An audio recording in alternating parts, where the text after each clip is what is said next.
Hi guys. आज का जो क्वेश्चन है वो है कि हम एक पैलिंड्रोम दिया गया है, जैसे कि ए बी बी ए।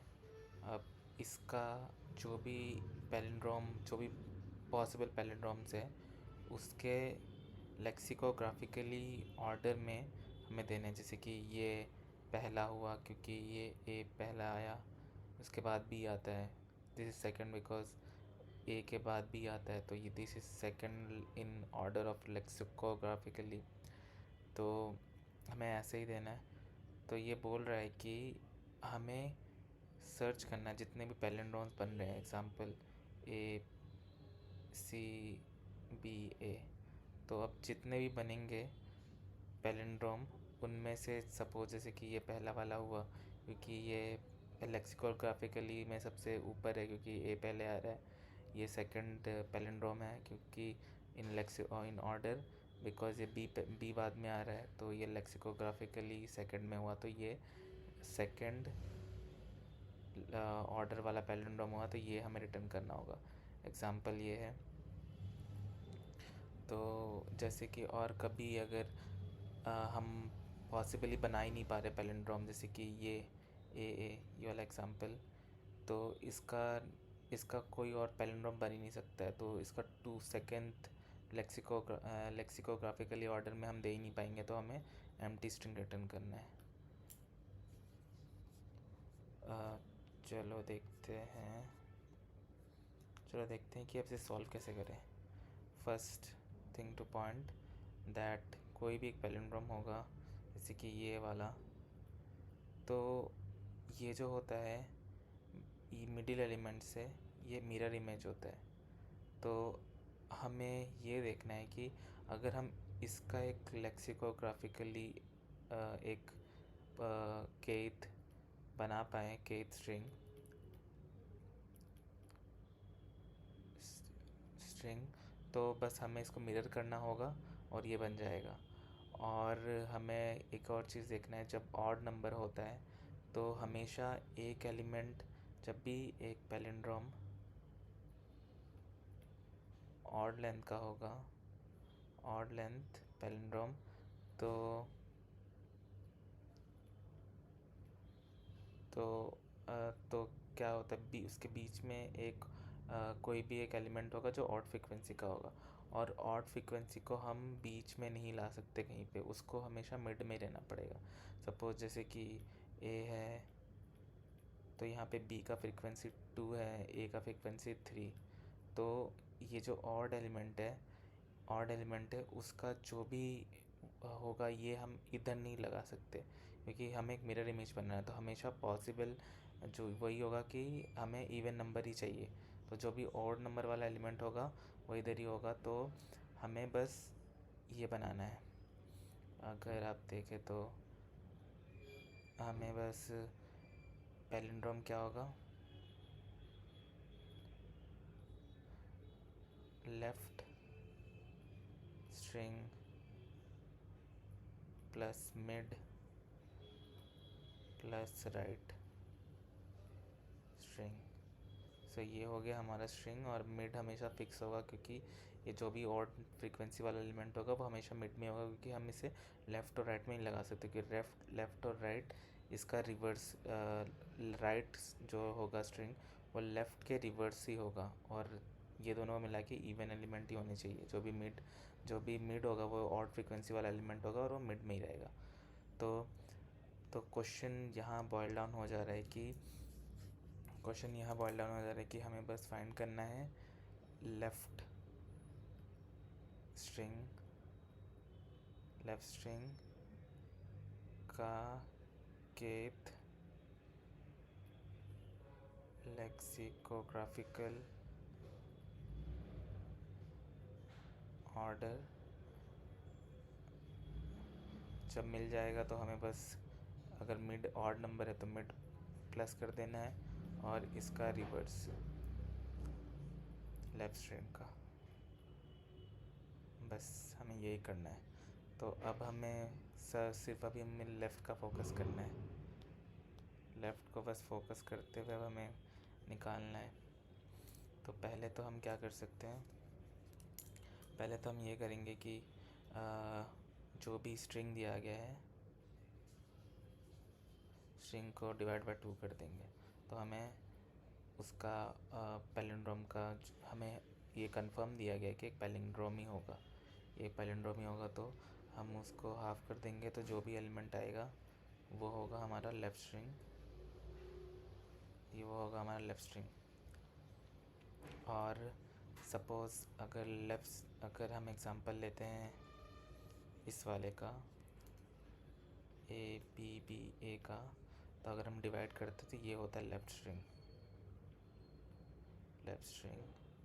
और ये हो गया राइट स्ट्रिंग। तो लेफ़्ट स्ट्रिंग हो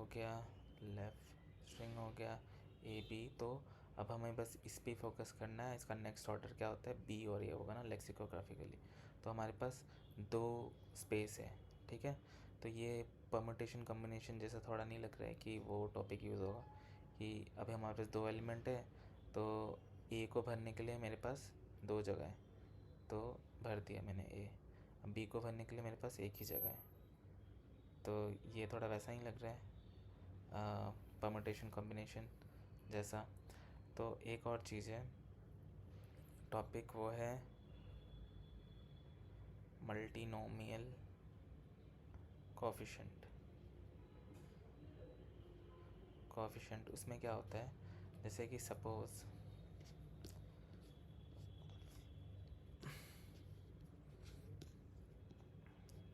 इसमें क्या होता है, जैसे कि सपोज़ हमारे पास ए बी ए है, तो हमारे पास 4 है।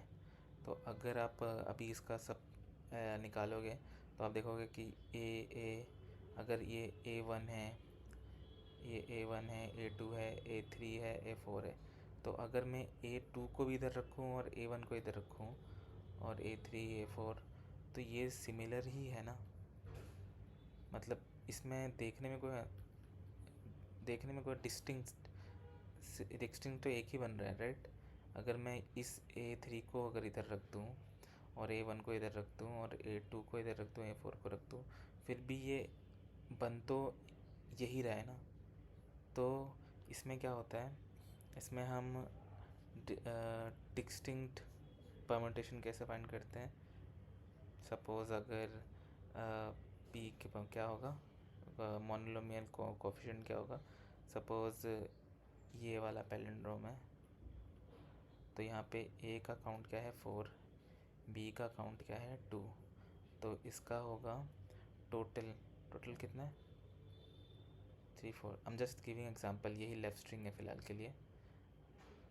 तो इसका क्या होगा 6 फैक्टोरियल 4 फैक्टोरियल 2 फैक्टोरियल।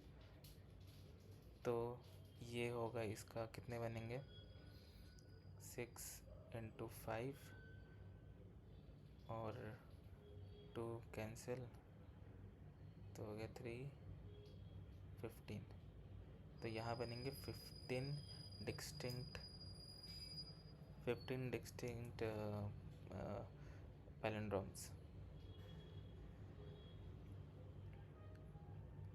तो यहाँ पे आप 15 डिस्टिंक्ट पैलिंड्रोम बनेंगे। जस्ट और एक चीज़ है कि ये जो फॉर्मूला है, सपोज इसको मैं अगर ऐसे लिख दूँ, m factorial is m is the number of elements and these are like count 1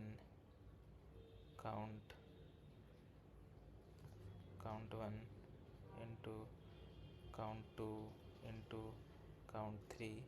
तो ये हम इसको रिप्रेजेंट नहीं कर पाएंगे, तो हम रॉ फैक्टोरियल को हम रिप्रेजेंट नहीं करते हैं, क्योंकि m जो है वो रैपिडली बड़ा होते रहता है। सपोज़ m, अगर मुझे m का फैक्टोरियल निकालना है तो ये बहुत ज़्यादा बड़ा हो जाएगा, और अगर m 21 से बड़ा हुआ तो अगर मैं इसका फैक्टोरियल करने गया तो ये इंटीजर ओवरफ्लो देगा। तो हमें इसको कॉम्बिनेशन के फॉर्म में लिख सकते हैं मोनोनोमियल कोएफिशिएंट को। कैसे, हम ऐसे लिख सकते हैं कि p, ये सपोज़ m है, m नंबर ऑफ स्पेसेस है, तो पहला m ये कॉम्बिनेशन के फॉर्म में काउंट 1, ठीक है। और अब कितने बचे, m माइनस काउंट 1 काउंट 2 का कॉम्बिनेशन। और अब अगर मैं m2 को हटा दूँ तो कितने बचे, काउंट माइनस काउंट 2 और यहाँ हो गया काउंट 3। सो हम individual product of standard combination निकाल सकते हैं और फिर ऐसे से मल्टीप्लिकेशन करेंगे तो ये सेफ़ रहता है, सेफ कैलकुलेशन रहता है। और आपको पता ही है कि कॉम्बिनेशन का जो ये इसका फार्मूला क्या होता है, एन आर का फार्मूला होता है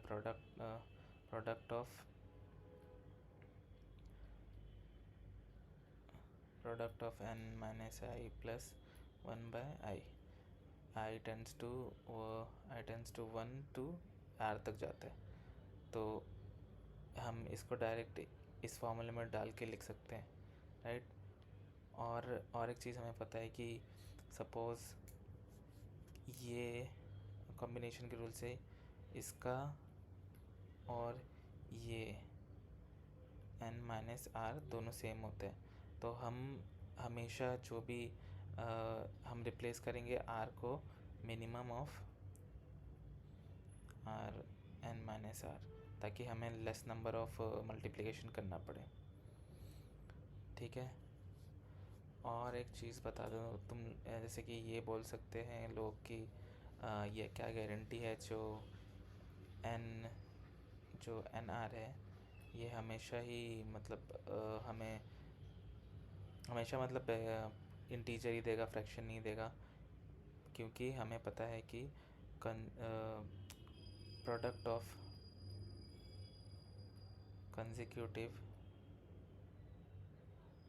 consecutive r elements, r और I or r elements will be always divisible by r factorial। Example जैसे कि मैं ले लेता हूँ 10, 9 और 8 और 3 नंबर है तो 3, 2, 1, 3 फैक्टोरियल, ठीक है। सो ये अगर मैं करूँ तो 3 और ये 4, तो ये एक इंटीजर ही आ रहा है। तो अगर product of 3 consecutive numbers will be always divisible by 3 factorial, right? So this is there। तो अब हमारा algorithm क्या कहता है, that हम क्या करेंगे, हम पहले हमारे जो भी लेफ़्ट स्ट्रिंग होगा, सपोज़ 3 जो पैलिंड्रोम था वो 6 लेंथ का था, suppose A B C B A C C A C B A, तो ये हमारा पैलिंड्रोम था, तो ये हमारा लेफ़्ट हुआ, तो हमारे पास 3 स्पेसेस बचे, ठीक है। तो अब हम क्या करेंगे, इन तीनों स्पेस पे हम लूप करेंगे, इन तीनों स्पेस के लिए हम लूप करेंगे I से 0 से m-1 तक, ठीक है। 0 से m-1 तक हम लूप करेंगे पहला तो। और हम क्या करेंगे, जब हम ये लूप करेंगे तो हम सारे के सारे 26 अल्फ़ाबेट्स पे हम लूप करेंगे, हम उनकी फ्रीक्वेंसी सेव कर लेंगे।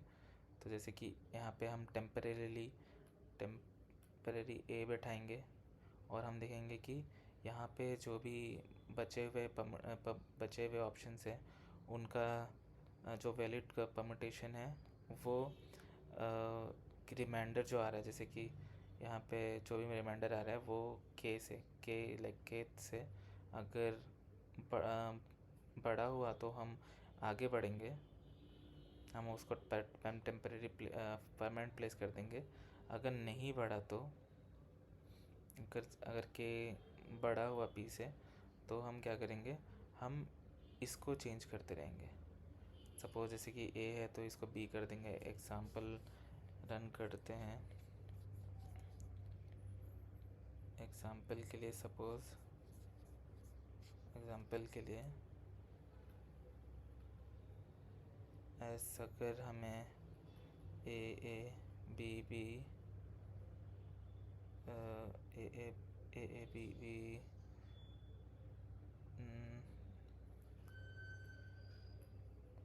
अगर हमें दिया गया है ए बी सी और बी ए सी ए, ये हमारा ये है, तो हमारा एम क्या होगा, एम इज एन एन क्या है, length of the string is 6, तो और टारगेट दिया गया है के दिया गया हमारे फोर्थ, हमें फोर्थ पैलिंड्रोम निकालना है।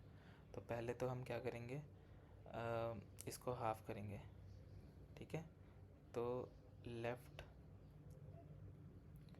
हाफ क्या हो गया, ए बी सी हो गया, ठीक है। ए बी सी हो गया, तो एम क्या हुआ, एम हो गया 3, तो और इसकी फ्रीक्वेंसी क्या हो गई, ए की फ्रीक्वेंसी हो गई 1, बी की फ्रीक्वेंसी हो गई 1, सी की फ्रीक्वेंसी हो गई 1, ठीक है। तो हमारे पास टोटल ऑप्शंस क्या क्या है, टोटल पैलिंड्रोम परमुटेशन कितने होंगे, टोटल होंगे 3 factorial by 1 factorial 1 factorial 1 factorial is 6। तो हमारे पास हमारे पास 6 वेज हैं इनको, इसको there are 6 way to arrange this, ठीक है। और डेफिनेटली 6 बड़ा है के से, 6 जो 4 है, के जो 4 है वो 6 से बड़ा है, तो हम ये वैलिड आंसर एग्जिस्ट करता है, ठीक है। तो अब हम ट्राई करते हैं टेम्पररी फिक्स करने को इन तीनों पोजीशन पे ए को, ठीक है। ए हमने फिक्स कर दिया, तो अब हमारे पास 2 ऑप्शन बचे, बी और सी। तो अगर हम अब परमुटेशन निकालेंगे तो वो बनेगा 2 स्पेस बचे हुए और 1 फैक्टोरियल 1, तो ये 2, ठीक है। तो सिंस, तो हम अभी चेक करेंगे कि अभी जो k का वैल्यू है, अभी जो k है वो बड़ा है 4, 2 से बड़ा है, फॉल्स, राइट। क्योंकि हम अगर यहाँ पे 2 वैल्यू करके बैठाएंगे तो हमें 2 ही मिलेगा, तो हमारे पास उतने ऑप्शन ही नहीं है। अगर हमने यहाँ पे ए को फिक्स कर दिया तो हमारे पास 2 ही ऑप्शन बचेंगे इनको अलग अलग तरीके से लिखने के लिए, और हमें चाहिए 4th लेक्सोग्राफिकल ऑर्डर। तो ये एक नहीं है, ये एक सही सॉल्यूशन नहीं है। तो अब क्या करेंगे, हम ए को यहाँ पे ए को नहीं बैठाएंगे, तो हम क्या कर रहे हैं, अब हम क्या करेंगे, ए को नहीं बैठाएंगे, तो हमने क्या किया, ए के सारे ऑप्शन को स्किप कर दिया।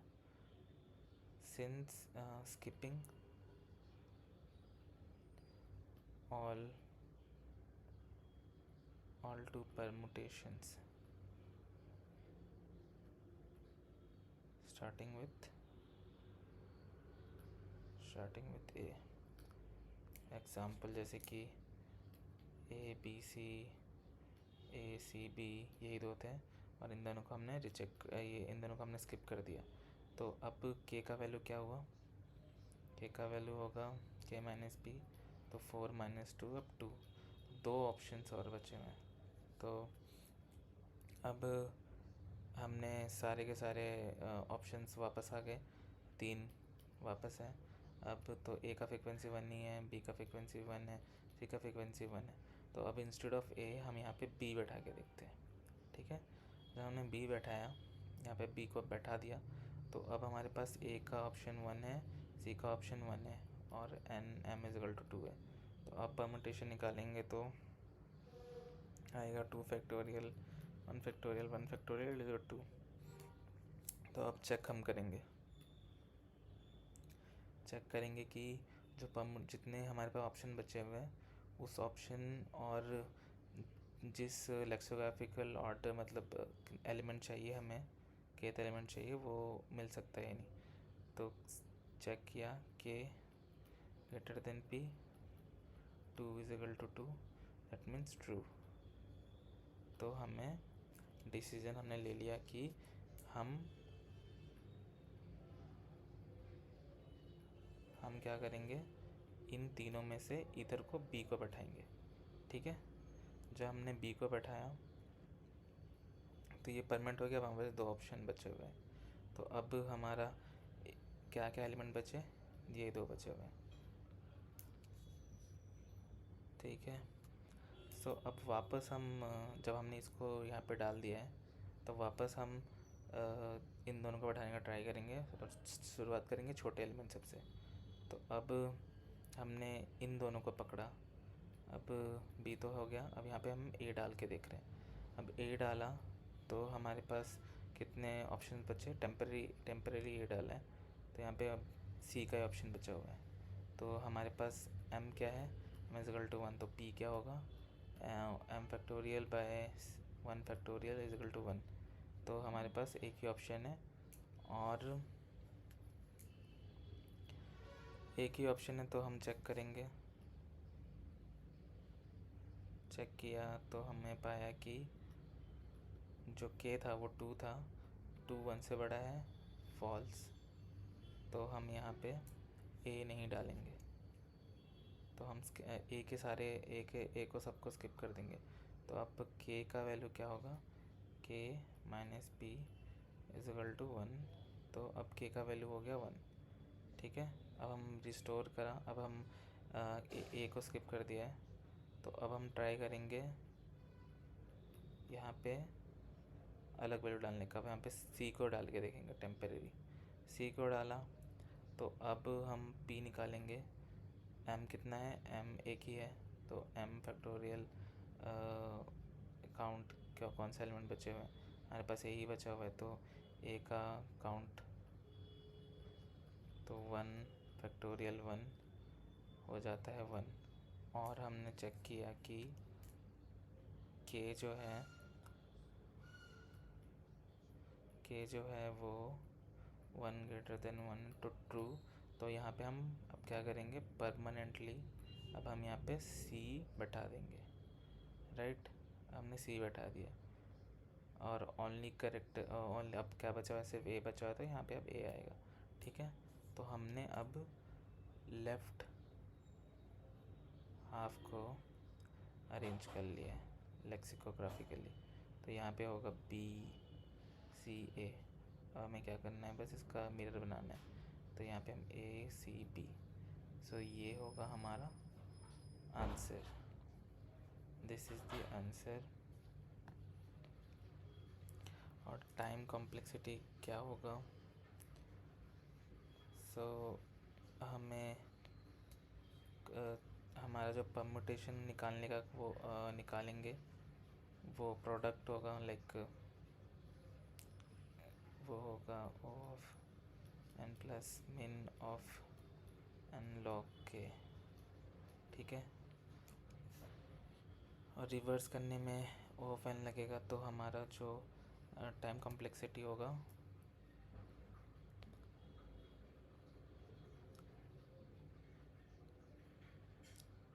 so this is our time complexity. Let's see the code now.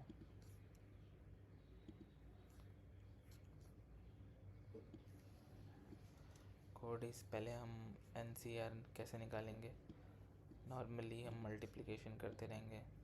और यहाँ पे एक ये चेक है कि अगर हमारा जो परमुटेशन निकालते निकालते अगर वो कैप जो k का वैल्यू से अगर बड़ा हो गया, तब हमें पता है कि वहाँ पे तो एलिमेंट पक्का मिलेगा। ठीक है, और ये हमारा परमुटेशन निकालने के लिए अब हम यहाँ देखते हैं। पहले हमने क्या किया, हमने सारे के सारे फ्रीक्वेंसी स्टोर कर लिए और हमने एक मिड कैरेक्टर यहाँ पे पकड़ लिया। मिड कैरेक्टर कौन होगा, जिसकी फ्रीक्वेंसी ऑड होगी उसी को हम मिड कैरेक्टर मान लेंगे। फिर हमने टोटल परमुटेशन निकाला कि कितने बन रहे हैं। अदरवाइज़ अगर के वैल्यू से कम हुआ तो हम एम्प्टी स्ट्रिंग रिटर्न करेंगे। अब हमने के लेफ्ट हाफ को लिया। अब हमने 0 to m जाना है, राइट, पोजीशन 0 to m। तो अगर हम वहाँ से गए 0 to m तो फिर 0 to m गए तो हर एक पोजीशन के लिए अब हम यहाँ पे फर्स्ट पोजीशन के लिए अब हम सारे के सारे एलिमेंट को रिट्रीव करेंगे।